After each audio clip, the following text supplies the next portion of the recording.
इससे पता चलता है कि सुप्रीम कोर्ट ने कॉन्सियसली ऐसा किया।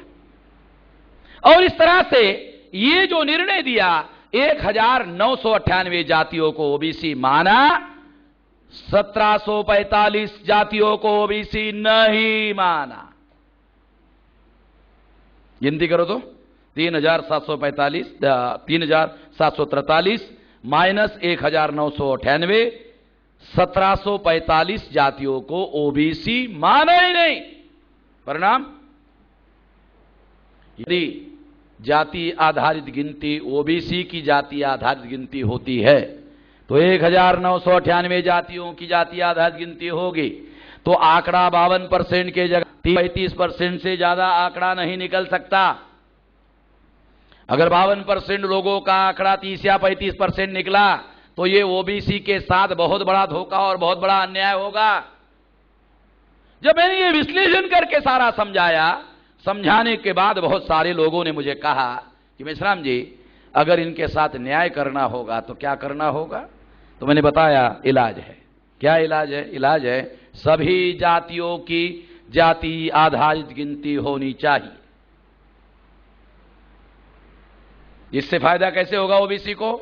देखो, सभी जातियों की अगर जाति आधारित गिनती हुई, ब्राह्मणों की गिनती होगी, क्षत्रियों की गिनती होगी, वैश्यों की गिनती होगी। 1998 जातियों को सुप्रीम कोर्ट ने ओबीसी माना, उनकी भी गिनती होगी। 1745 जातियों को ओबीसी नहीं, उनकी भी जाति आधारित गिनती होगी।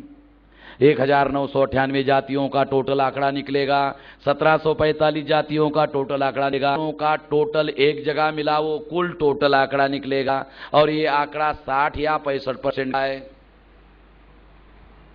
52 नहीं, 60 या 65% का हो सकता है। कैसे? ये जो मंडल कमीशन ने आंकड़ा निकाला था, ये आंकड़ा 1931 के जनगणना के अनुसार निकाला था। 14 अगस्त 1947 को भारत आजाद हो गया।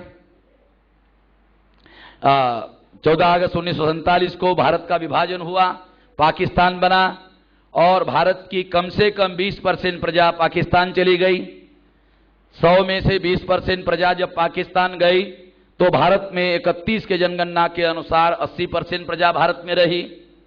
परसेंटेज निकालने का संख्या शास्त्र का सिद्धांत है कि 100 के आधार पर ही परसेंटेज निकाला जाता है, 80 के आधार पर परसेंटेज नहीं निकाला जाता है। इसलिए 80% का क्या करना होगा? 80 को खींचकर 100 बनाना होगा। 80 को ऐसा खींचना होगा तो 100 बनाना होगा। तो 80 के अंदर जो 52 है उसको भी खींचना होगा। 80 को खींचोगे तो उसके अंदर जो 52 है उसको भी खींचना होगा। जब 52 को खींचोगे तो वो 60 और 65% तक हो सकता है। मान लो ये 20% है, उसमें 50% आधा 10% मिला दो, 52 और 10 62 हो जाएगा। तो इसका मतलब यह है, ये 60 और 65 के बीच में अदर बैकवर्ड क्लासेस के लोगों का आंकड़ा गिना करता है। इसलिए केवल ओबीसी की जाति आधारित गिनती करने से मामला हल होने वाला नहीं है। संपूर्ण जातियों की जाति आधारित गिनती होनी चाहिए। ये हमारा मुद्दा है और ये हमारे आंदोलन का हिस्सा है। दूसरी महत्वपूर्ण बात मैं आप लोगों को बताना चाहता हूं कि अदर बैकवर्ड क्लासेस के लोग कितने बैकवर्ड है। अगर ये वास्तव में ढूंढना है तो हमको बैकवर्ड की तुलना ब्राह्मण से करनी होगी। जो सबसे ज्यादा अगड़ा है उसके साथ जो सबसे ज्यादा पिछड़ा है उसकी तुलना करनी होगी। तुलना करने के बाद पता चलेगा कि आखिर बैकवर्ड कितना है। इसके लिए ब्राह्मणों का जातीय आधारित गिनती होनी चाहिए। फॉर एग्जाम्पल, अब सरकार ने यहीं के अनुमान करके समझाता हूं। 1000 ब्राह्मणों में 900 ब्राह्मण ग्रेजुएट, यानी पढ़े लिखे का मुद्दा नहीं ले रहा हूं, ग्रेजुएट के लिए पहली क्लास में जहां गया हुआ आदमी भी पढ़ा लिखा माना जा सकता है, मगर उसका कोई मीनिंग तो बनता नहीं है। इसलिए 1000 ब्राह्मणों में 900 ब्राह्मण ग्रेजुएट, 1000 ओबीसी में 90 ओबीसी ग्रेजुएट, मान लो ऐसा आंकड़ा निकला, सरकार ने बताया नहीं, छुपा के इसलिए अनुमान का सहारा ले रहा हूं। अगर यदि ऐसा आंकड़ा निकला तो क्या होगा, 90 × 10 = 900। इसका मतलब यह है बैकवर्ड लोग, ओबीसी लोग ब्राह्मणों के तुलना में 10 गुना पिछड़े हैं। ये समझ में आएगा? ऐसा होगा। दूसरी बात, 1000 ब्राह्मणों में 900 ब्राह्मण ग्रेजुएट, 1000 ओबीसी में 9 ओबीसी ग्रेजुएट। अनुमान कह रहा है। 3-4 प्रकार के अनुमान बताऊंगा तो उसमें से एक आध निकलेगा। अनुमान मार सकते हो। 9 ओबीसी ग्रेजुएट, तो ब्राह्मणों के तुलना में अब ओबीसी कितना बैकवर्ड है? देखो, 9 × 100 = 900। इसका मतलब है ओबीसी ब्राह्मणों के तुलना में 100 टाइम्स पिछड़ा है। 100 टाइम्स पिछड़ा है। पता चल गया? करने की वजह से पता चल रहा है। इसलिए जातीय आधारित गिनती होना चाहिए।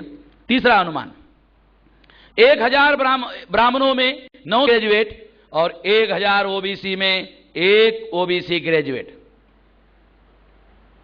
मैं अपने गांव का उदाहरण देता हूं। हमारे गांव में से 150 SC/ST के घर में ग्रेजुएट है और 2000 ओबीसी ज़्यादा है, उसमें 1 ओबीसी ग्रेजुएट है, तेली जाति का। वो हाई स्कूल में टीचर है, 2000 से भी ज़्यादा में। मेरे गांव का उदाहरण ऐसे कहा जा सकता है, यही देश भर में ऐसे हो सकता है। यदि ऐसा हुआ, अब 2000 में 1 का मतलब आधा ही हो रहा है। चलो हम 1 मान लेते हैं। 1000 ओबीसी में 1 ओबीसी ग्रेजुएट, 1 × 900 = 900। इसका मतलब है कि ओबीसी ब्राह्मणों के तुलना में 900 टाइम्स पिछड़ा है।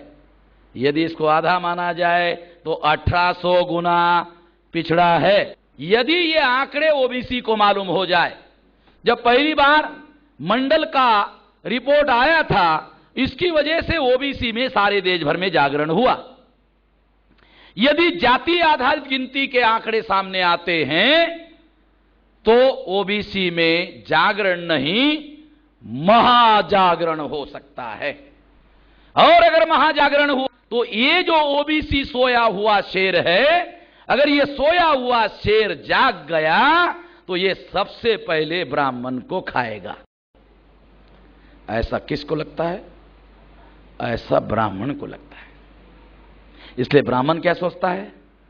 सोया है, रहने दो, काहे को खामखा उसको जगा रहे हो, रहने दो उसको। सोया हुआ है, इसको सोने दो, उसको जागृत होने मत दो। ब्राह्मण ऐसा प्लान बनाकर काम कर रहा है। इसलिए जब जातीय आधारित गिनती का मामला आया तो पार्लियामेंट में प्रणब मुखर्जी अब राष्ट्रपति बने। उसने पहले बायोमेट्रिक तरीके से धोखाधड़ी करने की कोशिश की, बाद में कहा 9 फरवरी 2011 से होगी, फिर नहीं किया, फिर 18 और 19 मई के कैबिनेट में निर्णय लिया 1 जून 2011 को होगा, ये निर्णय किया। मगर 1 जून को गिनती शुरू करने के बजाय 4 दिन पहले बाबा रामदेव को रामलीला मैदान पर उपवास को सरकार ने बिठाया।